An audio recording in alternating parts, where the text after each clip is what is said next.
What's going on, everybody? It's your boy C-Zar, and we are talking about OnyxCoin in this video. Hit that like button, subscribe if you want to see more content like this, and let's get into it, okay? It is the 24th day of September, and here we are sitting at about $0.01078. That's 1.07 cents, right? Down about 8.8% on the week so far. We have had a wick down as low as 1.033 cents, and that is our low. We are having a little bit of a positive reaction off of that. We do have 10 hours, 36 minutes left in the day. Bitcoin is looking to provide that it has found a low here, but I'm not completely convinced yet. I think we need to see a little bit more before it does, and until it confirms that the low is in, it's very possible that OnyxCoin does go lower as well. But with that being said, there are some good looks going on around here. You know, we are at a relative double bottom area. It's very possible that we could hold this area for support. On the flip side to that, we take this low to high, and you can see that we're reaching for the 786. We just haven't quite gotten there yet. We're reaching for it, but we haven't gotten there. It might make sense that we have a little bit lower to go, just a little bit, nothing too dramatic, and then we find support and move higher. I did say in a recent Bitcoin video that I made that we could go as high as 113.8K, so if we move up a little bit, don't get too excited. I would think that if Bitcoin moves up, OnyxCoin will move up as well. But if Bitcoin moves lower, XCN will probably follow suit, as will the rest of crypto. It doesn't need to be that way. There are times when XCN does find higher lows and Bitcoin finds lower lows. That there are times where that happens. But typically that's not what happens. If we're looking at this on the 1 hour time frame, let's actually dive in here and look in a little bit. The 1 hour has some nice structure on the RSI. Things are turning around a little bit, but overall you do have higher highs in the RSI with lower highs in the price. That's hidden bearish divergence. That's a bad thing, not a good thing. Stochastics are at the same areas as they were back here. That's not necessarily ideal either. And of course the MACD showing nothing but bullish momentum being built. There's no bearish momentum at all, and you haven't really done anything. You just flatlined. That's not a good look either. So while there are some good looks, I suppose, on the RSI with this trend, I wouldn't be wooed by that too much. There's other implications that we have lower to go. We still have lower to go, and I think that makes a lot of sense. If we're looking at this on the 4 hour time frame, yeah, it just seems as though it's almost like a bear flag, but it's not. I don't know what to call it. You know, we saw the same kind of consolidation back here, and we did move up as a result. It could happen. It could happen. We do have bullish divergence after all, and that divergence did start back here. Perhaps what we do is we move up to about 1.1 cent, 1.3 cents. I don't think we get as high as 1.2 cents, but even if we do, cool. It could be one of those kind of big moves up that we then bleed out into, you know, going lower. It could be one of those, but even if we do move up a little bit, I wouldn't be impressed. I'm not really going to call this the low until we're back above about like 1.25 cents. Until we're up above 0.0125, I'm convinced that we still have lower to go, okay? Because again, even though we do have bullish divergence here, and that might call for us to move up above this low here, above 1.1 cents, we do have higher highs in the RSI as well, with lower highs in the price. It's in bearish divergence. That makes me think that we go lower. We're right at the 40, an area that we could reject. We found support here before. We found support here before. We've rejected this area before, right here too. We could reject it now. The stochastics look good, I must admit, and the MACD is about to cross green, which also looks good. So there is this little idea that before we move lower, we see a little bit higher prices. But again, maybe 1.1, 1.13. I'm not getting excited until we're above 1.25 cents. Let's even round that up a little bit, 1.26 cents on a 4 hour closing basis or higher, okay? Daily time frame. Stochastics look, and that was my daughter. If anybody heard a little noise, that was my daughter. That is not, that was done. I did not do that, okay?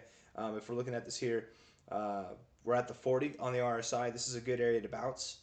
The stochastics are oversold, and that's pretty bearish. We're about to cross up, but if you're in the oversold zone, that doesn't really matter, right? You crossed up down here, and you still bled out. And the MACD is crossing red while rejecting the zero. I'd say there's more negative things going on here than positive things. While the RSI bouncing off the 40 is a positive thing in itself on the daily time frame especially, we still have 10 hours and 32 minutes left in this day. That's a lot of time, you guys. So let's just see how the day pans out. Even if we close here or higher, I wouldn't get too excited. But, let's see. It really does depend on Bitcoin. If Bitcoin could get above 114K and stay above there, we very well could have our low, not just for Bitcoin, but for the whole market, and that would be really great to see. If OnyxCoin has found its low here, I mean, the move up that's going to take place, you guys, is going to be absolutely fantastic. It's going to be one of the most magical moves that we've seen all cycle. It'll be the most magical move that we've seen since January. And I very much do believe that this next move up is closer than it might seem. And when it happens, it'll be more fantastic than this move here. Just got to hold out, just got to be patient. Not financial advice, not a financial advisor, but I would imagine that all the people who are in this for a short time, for just a minimal amounts of gains, they wanted to buy here and then sell at this high for resistance and get out, right? Just make a quick little buck, or maybe sell at this high. As soon as we break that high, get out. I have a feeling that all those people are gone. They'll come back in when the price starts to pump, right? We'll have our pump chasers, but I think the people who are loading up now, the people who've been holding, at this point, you got to be a believer. And whenever you have believers, whenever you have people who have vision, who have conviction, who are buying this thing, you get moves like this because the supply gets shocked. The diamond hands are holding, and if you're diamond hands, ideally if you're diamond hands, you're just never selling at all, actually. But if you're stronger head, you're not just paper hands selling at every single pump that comes your way. You get a lot of acquisition, and then that price has nowhere to go but up because they're not going to sell until they make a solid profit. So I think we're going to see a very similar result as to what we saw back here going into October and the end of the year. But time will tell. Here we are at 1.07 cents now. I very much do believe that 26 to 32 cents is the next target area. I've given up on the timing of it, guys. I don't know what it's going to be, how much time it's going to take, but I do expect 26 to 32 cents to hit by the end of this year. If it's not by the end of October, certainly by the end of this year. But overall, we're in a very, very, very bullish phase of consolidation here at the top of this massive move.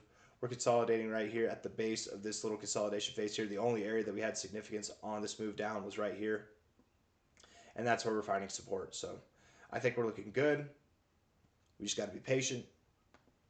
And then patience pays in this game. Maybe next month, if not by the end of the year, we should see some fantastic growth. Holding support around this golden ratio line. It's a little bit unorthodox how we're doing it, but it still looks good enough. The weekly time frame looks very bullish overall. We're at some of the lower readings in the RSI that we've been at since this time last year, really. And when we were at these levels in the RSI last year, we were at these low points here. We'd consolidated at that point for 34 weeks from the low to where we started to move up. It was 34 weeks. We're at 35 weeks of consolidation now.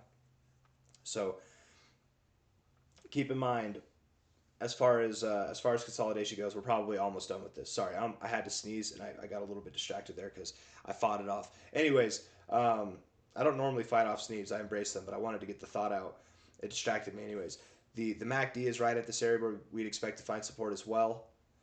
There's a lot of good looks going on the weekly time frame. I don't like the stochastics, for being fair, other than the fact that we are at the same areas that we found our lows last time we were this low in the stochastics, so that's nice. But we want to see this start to cross up. We want to get this up and getting out of the oversold area. For that, we need green weeks to close. I don't think we're going to get that here, but hopefully as early as next week and going into the following weeks into October, we'll start to cross this up. Once the stochastics are crossed out of the oversold zone, that'll be a telltale sign that we're really doing something different than what we've done over the past couple of months now. Hit the like button, subscribe. Thank you all for being here. I'll see you on the next one, okay? Take care of yourselves. Bye-bye.